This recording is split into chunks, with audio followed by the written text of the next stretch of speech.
후대에 너희가 남을 대접하라, 이 말씀을 일컬어서 황금률이라는 별명을 붙였어요. 황금률. 영어로 말하면 더 골든 룰입니다. 이 황금률은 성경에 나와 있는 여러 가지의 규범 중에 가장 빛나는 규범, 빛나는 계율임을 우리에게 설명하고 있는 거예요. 우리가 세상에 많은 보석이 있지만 그냥 그 보석의 대명사를 우리는 황금이라고 그러잖아요. 황금. 마찬가지로 많은 교훈들이 있고 계명들이 있지만 그 중에서 유독 빛나는 계명이 바로 남을 대접해라. 이걸 우리는 일컬어 이제 황금률이라고 이렇게 말하고 있는 것입니다. 우리 천국 시민이 어떤 삶을 살고 실천해야 되는지에 대한 실천 규범을 계속해서 산상수훈을 통해서 제시하던 예수님께서 오늘 이 본문에 이르러서 천국 시민의 가장 지고한 행동 규범이면서 우리 기독교 윤리의 정말 중요한 핵심이 되는 남을 대접하라 하는 이 황금률의 교훈을 오늘 주님은 제시하고 있습니다. 점점 대접의 그런 풍토가 사라져가는 현실의 각박함 속에서 너희가 남을 대접을 받고자 하는 대로 너희가 남을 대접하라고 하는 오늘 이 주님의 교훈을 다시 한번 마음속에 깊이 새기게 하기 위해서 몇 가지의 말씀을 접하도록 하겠습니다. 첫째, 기도의 결론은 이웃사랑이다 하는 것입니다. 한번 따라 하십시다. 기도의 결론은 이웃사랑입니다. 조금은 고개를 갸우뚱할 수 있을지 모르겠어요. 아니, 기도의 결론이 이웃사랑이다? 좀 생소하게 들어보는 이야기일 수도 있을지 모르겠어요. 여러분, 오늘 이 본문을 우리가 이해하는데 어떤 분은 뭐 이렇게 동그라미 표시가 있어서 이게 이제 새로운 문단이구나 해서 독립적으로 이해하는 그런 해석의 방법도 있고, 그럼에도 불구하고 이 말씀은 계속되는 주님의 산상수훈 속에서 이어지는 말씀이기 때문에 앞에 있는 내용과 연계해서 이 말씀을 이해하고 해석하는 경향도 있어요. 저는 후자, 즉 이 12절의 말씀은 동떨어져 있는 앞뒤와 아무런 상관이 없는 교훈이 아니라 앞에 있는 말씀에 이어지는 결론과도 같은 말씀이다. 어떤 면에서 보면 속편입니다. 왜냐하면 오늘 이 본문의 말씀이 제일 첫 단어가 뭐죠? 제일 첫 단어가 뭘로 시작합니까? 그러므로. 이 그러므로라고 하는 걸 우리는 이제 흔히 접속사라고 그래요. 접속이라는 것은 앞과 뒤를 연결해 주는 역할을 하는 게 이제 접속사잖아요. 두 가지를 서로 결합해 주는 걸 뭐 너트 볼트라고 하기도 하고 이음새라고도 하고 그렇죠. 연결해 주는 거예요. 이 그러므로라고 하는 것은 앞의 내용과 뒤의 내용을 연결해 주는 연결고리 역할을 하는 게 그러므로라고 하는 겁니다. 이 접속사는 이전의 내용과 그리고 지금 전개될 내용을 연결해 주는 역할을 하게 할 때 쓰는 단어가 바로 이 접속사랍니다. 그래서 이 그러므로라고 하는 접속사는 앞에 이야기되고 있는 내용을 토대로 해서 뭔가 결론을 내릴 때 사용하는 접속사. 우리가 한참 뭔가를 이야기하고 그러므로라고 할 때는 이제 결론을 내리는 거거든요. 앞에 교훈을 쭉 설명하고 그 다음에 결론적으로 그러므로 너희는 이렇게 해야 한다. 이런 이제 구조를 취하고 있어요. 자, 그러면 예수님께서 오늘 12절 전에 있는 단락에서 하신 교훈이 뭐냐 하면 우리가 지난주에 살펴보았죠. 좋은 성도의 13번째의 삶의 내용은 기도하는 삶이다. 기도에 관한 교훈을 말씀하고 있거든요. 구하라, 찾아라, 두드려라. 이게 다 이제 기도를 요청하는 거잖아요. 그리하면 하나님께서 좋은 것으로 너희에게 주실 것이다. 이게 이제 지난주 말씀의 결론이었습니다. 이게 구하고 찾고 두드리면 그 기도의 결과 하나님은 좋은 것을 너희들에게 주신다. 그러므로 기도의 결과를 우리가 얻었잖아요. 기도의 결과를 얻었으니까 그러므로 어떻게 하라는 거예요? 하나님이 너에게 주신 좋은 것을 가지고 좀 남을 돌아보고 남을 배려하고 남을 대접해야 된다. 이게 오늘 이 본문의 내용입니다. 그러니까 여러분, 기도의 결론은 이웃사랑입니다. 여러분, 우리가 기도를 많이 하는 사람이 빠질 수 있는 함정이 뭐가 있냐 하면 이게 너무 독선적으로 흐르는 경향이 있어요. 기도 많이 하는 사람은 내가 기도 많이 한다는 그 생각과 자부심에서 기도하지 않는 사람을 보면 굉장히 아래로 보는 경향이 있어요. 그래서 나는 기도 많이 하니까 내가 옳고 내 생각이 옳고 내 말이 옳고 내가 주장하는 게 맞아. 너는 기도하지 않으니까 내가 시키는 대로 해. 그러니까 상당히 이게 독선으로 흐를 다분한 위험성을 나름대로 기도하는 사람은 가지고 있어요. 그리고 신앙생활을 오래 하는 사람들, 오래 한 사람들도 나름대로 이런 독선에 빠질 수 있고요. 뭐 교회의 직분은 기능적 직분이기 때문에 절대로 수직적인 건 아니지만 그래도 사람들이 수직적으로 생각해요. 위로서 아래로 수직적인 직분 구조로 생각해가지고 내가 너보다 높은 직분이니까 너는 내 말대로 따라야 돼. 이건 교회 안에서 통용될 수 있는 이야기가 절대로 아닌 것이죠. 다 이건 수평적인 직분의 구조거든요.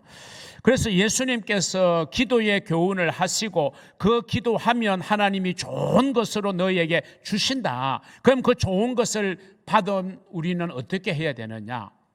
그것으로 네가 좀 남을 대접하고 좀 이웃을 돌아보고 남을 좀 배려해주고 힘들고 어려운 사람들을 네가 좀 챙겨라. 이게 오늘 주님의 교훈이에요. 그래서 이 본문의 교훈을 황금률이라고 그러는 거예요. 주님께서 뭐라고 그랬어요? 주 예수의 친히 말씀하신 바 주는 것이 받는 것보다 뭐가 있어요? 복이 있다. 주는 것이 받는 것보다 복이 있어요. 이게 세상에서는 잘 이해가 안 될지 몰라요. 아니 내가 많이 받아야 내가 많이 가져야 복이지 왜 주는 게 복이냐 할지 모르지만 주님은 분명히 말씀하세요. 주는 것이 받는 것보다 복이 있어요. 주는 자가 받는 자보다 복이 있어요. 여러분은 평생 주는 자로 살고 싶습니까? 평생 남한테서 받는 자로 살고 싶습니까? 당연히 주는 자로 살아야죠. 주는 자가 좋은 거지 받는 자가 좋은 게 아니에요. 우리는 주는 자가 되어야 돼요. 주기 위해서 우리는 열심히 일하는 거, 주기 위해서 열심히 기도하는 거, 주기 위해서 열심히 우리가 돈을 버는 겁니다. 선교하기 위해서 우리는 열심히 살아가는 거예요. 주는 자의 복을 누릴 줄 아는 사람이 그게 진짜 복이 있는 사람이라는 사실을 여러분 기억하시기를 바랍니다. 여러분, 우리가 하나님을 통해서 기도의 생활을 통해서 하나님의 은혜와 복을 받습니다. 그렇게 받아 누리기를 주의 이름으로 축원합니다. 두 번째 우리가 말씀을 좀 생각해 볼 것은 상대의 입장에 서서 생각하는 삶의 방식과 훈련이 절대적으로 우리에게는 필요하다. 우리가 남을 대접하는 이 정말 실천의 문제도 상대방의 입장에 우리가 서야 이게 가능하다는 거죠. 여러분, 요즘 세상에 갑과 을의 관계가 너무 심각하다 하는 말들이 많이 들려오죠. 몇 년 전으로 기억합니다마는 이름만 대면 알 수 있는 우리 한국의 유명한 브랜드 회사가 있었어요. 그 회사에 이제 속해 있는 본사에 속해 있는 영업 직원이 대리점 점주 대리점 사장에게 쏟아부은 폭언 그리고 비행이 언론에 알려졌죠. 그래서 소위 갑질의 행포 이게 이제 사회적 문제화 되어졌던 게 수년 전에 있었어요. 그래서 그때 짧은 기간이지만 그 회사 제품의 불매 운동도 전국적으로 일어났던 적도 있었어요.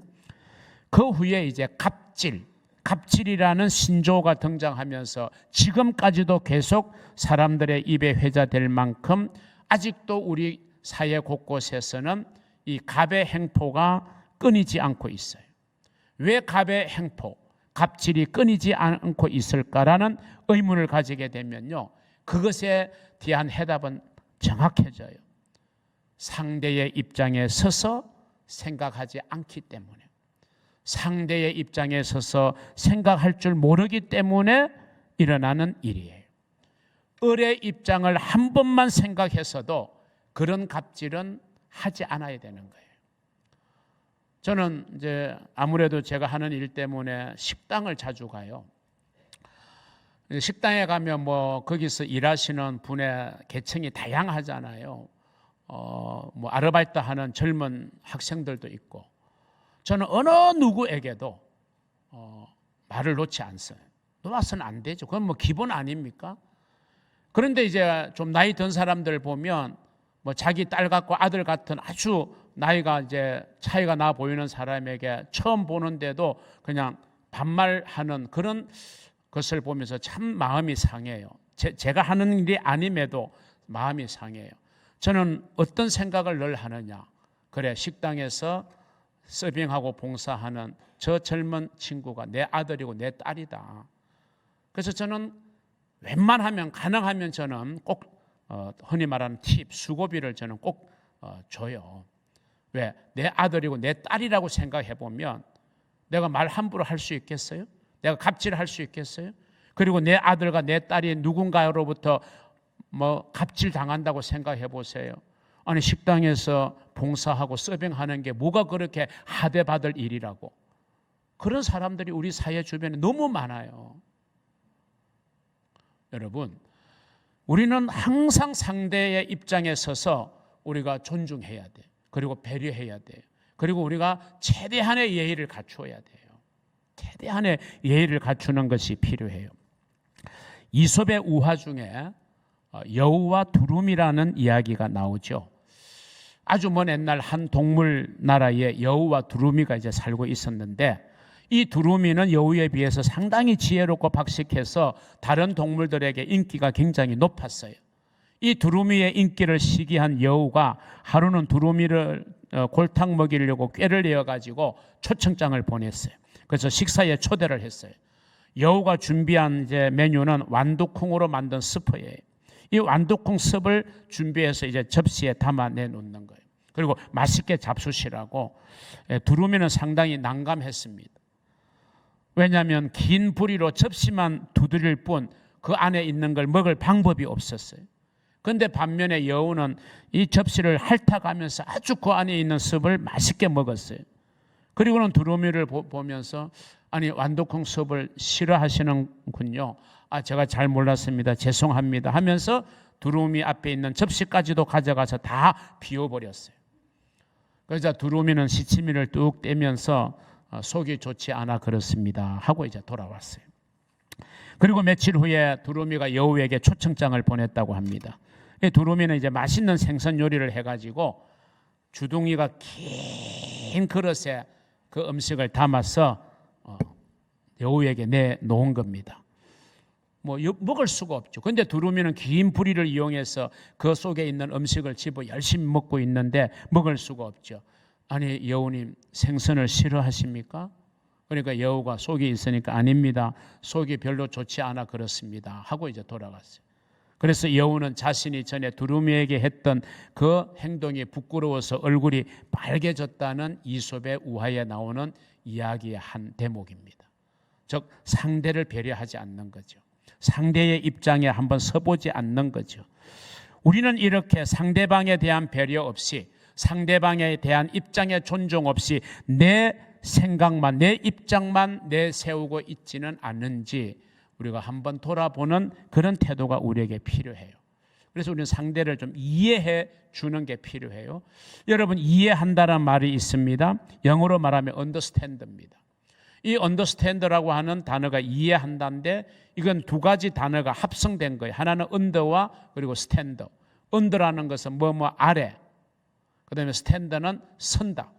그래서 이해한다는 말은 상대방의 입장에 서서 본다. 상대방의 입장에 서 본다라고 하는 뜻이 이해입니다. 우리가 이해하기 위해서는 상대방의 입장 밑에 서보지 않으면 우리가 상대를 말로는 이해한다 그러지만 진짜 이해하기가 어려운 거예요.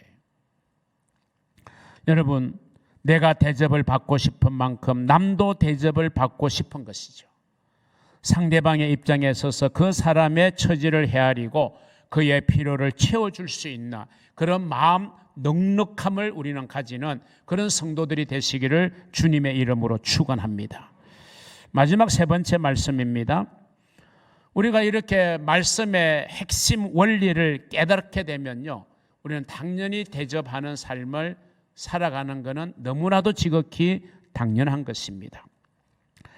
논어에 나오는 이야기를 좀 소개하면요, 하루는 중궁이 공자 스승에게 물었는데 인에 대해서 물었어요. 어질 인자. 선생님, 도대체 인을 우리는 어떻게 이해합니까? 해야 합니까? 이제 인자하다 할 때 그 인. 그러니까 공자의 이제 대답이 나오는데 요약하면 이래요. 한번 참고로 화면을 보세요. 인이라는 것은 기소불력 물시의인이다. 이런 말을 공자가 했다고 하죠. 좀 쉽게 번역하면 그 밑에 있는 단어입니다. 네 자신에게 일어나길 원하지 않는 것은 다른 사람에게도 행하지 말아라, 이 말이죠. 예를 들면 누군가가 자신을 험담하는 말 좋아하는 사람 손 들어보세요. 아무도 없죠. 왜? 누군가가 나를 험담하는 건 싫은 거예요. 나한테 그런 일이 안 일어났으면 좋아하는 거예요. 좋은 거예요. 그러면 너도 남을 험담하지 않아야 되잖아요. 그런데 자기는 누군가가 자기를 험담하는 것은 굉장히 싫어하고 분노하면서 정작 자신은 남을 험담한다는 거죠. 그건 인에 해당되지 않는 거예요. 인을 실천하지 않는 거예요. 인의 성품을 가지지 못하는 거다, 그 말이죠. 그러니까 자신에게 일어나기를 원하지 않는 것은 남에게도 하지 말아야 된다. 이걸 이제 공자는 인이라고 이야기했어요. 오늘 주님의 교훈대로 남에게 대접을 받고자 하는 대로 너희도 남을 대접하라. 이 예수님의 말씀과 조금 일맥상통한 부분은 있어요. 그런데 이제 차이는 뭐냐 하면 이 공자의 가르침, 너에게 일어나지 않았으면 하는 일을 너도 남에게 하지 말아라. 이 말은 좀 소극적이고 부정적인 것에 반해서 예수님은 긍정적이고 적극적인 교훈이에요. 네가 너에게 일어나기를 원하는 일을 네가 남에게 해라. 적극적이잖아요. 단순히 뭔가를 하지 말라, 금지, 방어의 차원이 아니라 그걸 뛰어넘어서서 하라는 거예요. 여러분, 세상에 많은 동서고금을 막론하고 이 가르침 중에 소극적 차원의 가르침은 많이 있어 왔어요. 그 사실 세상의 법도 그거잖아요. 하라는 게 아니라 하지 말라는 거잖아요. 이거 하면 안 돼. 그러면 벌을 받아. 세상은 하지 말라는 걸 하니까 벌을 주는 거예요. 그런데 세상은 하라는 걸 잘 가르치지는 않아요. 법도 그렇고. 그런데 우리 예수님의 교훈은 대부분 하지 말라는 것도 물론 있지만, 미워하지 말라, 원수 갚지 말라, 이런 부분도 있지만 보다 더 적극적으로 미워하지 말고 원수 갚지 말라는 소극적 차원의, 금지 차원의 교훈이 아니라 그걸 뛰어넘는 사랑하라, 대접하라, 원수를 위해서 기도해주라, 원수를 위해서 축복해주라, 긍정적으로 하라는 교훈이 성경 핵심의 정말 귀한 교훈입니다. 성경 가르침의 핵심이라는 거죠. 그래서 우리는 잘못된 것을 하지 않는 금지의 차원을 넘어서서 적극적으로 사랑을 베푸는 실행의 차원으로 가야 되는 거예요. 예를 들면 내가 악을 행하지 않는 것으로 만족하지 말고 선을 행하는 것으로 기뻐해야 된다. 이게 성숙한 그리스도인의 삶이라는 거예요. 악을 행하지 않는 것으로 나는 됐어, 이러지 말고 적극적으로 선을 행하는 것으로 성도의 삶의 모범을 보이고 세상의 빛과 소금이 되라는 거예요. 사람은 누구나가 사랑받고 싶어 합니다. 그래서 그런 표현이 있죠. 사람은 사랑을 먹고 산다, 이런 말이 있지 않습니까? 그러므로 우리는 사랑해야 되는 거예요. 실천해야 되는 거예요. 내가 먼저. 자, 예수님께서 요한복음 13장에서 이런 말씀을 주셨어요. 새 계명을 너희에게 주노니 서로 사랑하라. 내가 너희를 사랑한 것 같이 너희도 서로 사랑하라. 너희가 서로 사랑하면 이로써 모든 사람이 너희가 내 제자인 줄 알리라. 아멘. 여러분, 우리가 주님의 제자잖아요. 주님의 사람들이잖아요. 주님께 속해 있는 사람들이잖아요. 그걸 세상 사람들이 어떻게 알 수 있느냐? 너희가 사랑을 실천해야, 그래야 세상 사람은 너희를 보고 너희가 진짜 내 제자인 걸 인정하게 될 것이다. 여러분, 우리는 사랑의 실천이 있어야 돼요. 그렇기 때문에 사랑의 실천은 우리가 선택 사항이 아닙니다. 오늘 예수님이 뭐라 그랬어요? 남을 대접하라. 이것이 율법이요 선지자다. 율법과 선지자라고 말씀하셨어요. 이게 도대체 무슨 뜻일까? 여러분, 이 말씀을 하실 당시에 성경은 구약밖에 없는 거죠. 신약은 그 후니까, 예수님의 말씀과 행적을, 사도들의 행적을 기록한 거니까 훨씬 후대의 일이고, 예수님이 이 교훈을 하셨을 때의 성경은 구약이 유일했죠. 그런데 율법과 선지자다. 구약의 시작은 모세오경, 이게 바로 율법서고요. 구약의 마지막 부분은 5권의 대선지서와 12권의 소선지서, 토탈 17권의 선지서로 구약은 이루어져 있어요. 그 안에 이제 중간에 역사서와 성문서가 있고요. 그러니까 율법과 선지자다, 이 말은 시작과 끝이잖아요. 다시 말하면 구약의 모든 가르침을 간통하고 있는 게 뭐냐? 바로 남을 대접하는 거다. 자, 구약의 모든 강령을 요약할 때 예수님이 뭐라 그랬어요? 하나님 사랑, 이웃 사랑, 공통분모는 사랑이죠. 그러니까 구약의 가르침은 사랑이에요. 사랑하라는 거예요. 그 사랑을 실천하는 한 방법이 뭐냐? 대접하는 거잖아요. 남을 대접하라. 이것이 율법의 가르침이고 이것이 선지서의 가르침이다. 예수님은 그렇게 말씀하고 있는 거예요. 그러니까 사랑의 실천이라는 것은 성경의 핵심이라는 것입니다. 이게 성경의 정신으로 살아가는 거고, 사랑을 실천하는 것이 기독교의 영성을 이루는 것입니다. 그렇습니다. 사랑으로 실천하는 것은 선택사항이 아니라 성도라면 마땅히 감당해내어야 될 성도의 의무이고 성도의 사명이고 우리 성도의 책임입니다. 그래서 성경은 교회의 소중한 일꾼들을 선택할 때 아무나 선택하는 거 아니잖아요. 제비 뽑아 나누는 거 아니잖아요. 일꾼을 선택하는 기준을 성경은 제시하고 있어요. 한번 볼까요? 디모데전서 5장 10절. 이 디모데 전후서는 일명 목회서신이에요. 바울이 디모데에게 보낸 두 권의 편지인데, 이 바울의 후계 목회자가 디모데잖아요. 디모데가 목회자로서의 길을 걸어갈 때, 네가 목회할 때 이런 부분을 잘 귀담아서 참조하라. 그래서 목회서신이에요, 디모데 전후서는. 그래서 이 5장 10절은 네가 목회를 할 때 교회에 일꾼들이 필요하다. 그래서 일꾼들을 세울 때는 아무나 세우지 말고 이런 사람들, 이렇게 준비된 사람들을 세우라고 하는 내용의 말씀이, 어떤 사람들? 선한 행실에 증거가 있어야 된다. 그 사람의 행실을 봐야 돼. 오래 다녔다고 아니고, 뭐 헌금 많이 한다고 아니고, 열심히 일한다가 아니라 얼마나 그 사람의 삶에 선한 행실의 증거가 나타나느냐, 그걸 좀 구체적으로 이제 이어가고 있습니다. 자녀를 잘 양육해야 돼요. 그래서 교회 일꾼은 가정도 잘 다스려야 돼요. 나만 신앙생활 해서는 안 돼요. 자녀들을 잘 양육하고, 그 다음 두 번째, 나그네를 대접하며. 이게 교회 일꾼은 대접의 은사를 가져야 돼요. 대접을 잘 해야 돼요. 나그네를 대접해야 되고, 어려운 자를 대접해야 돼요. 성도들을 섬겨야 돼요. 성도들의 발을 씻으며, 또 어려움 환난 당한 자들을 구제해주고, 모든 선한 일을 행하는 자가, 그게 진짜 교회의 일꾼이 되어야 된다. 이렇게 바울은 디모데에게 권면하고 있는 거예요. 사랑하는 성도 여러분, 여러분이 대접받기를 원하듯이 여러분이 남을 대접해야 되고, 여러분이 용서받기를 원하듯이 먼저 남을 용서할 수 있어야 되고, 여러분이 도움을 받고 싶은 대로 남을 여러분이 도와줄 수 있어야 돼요.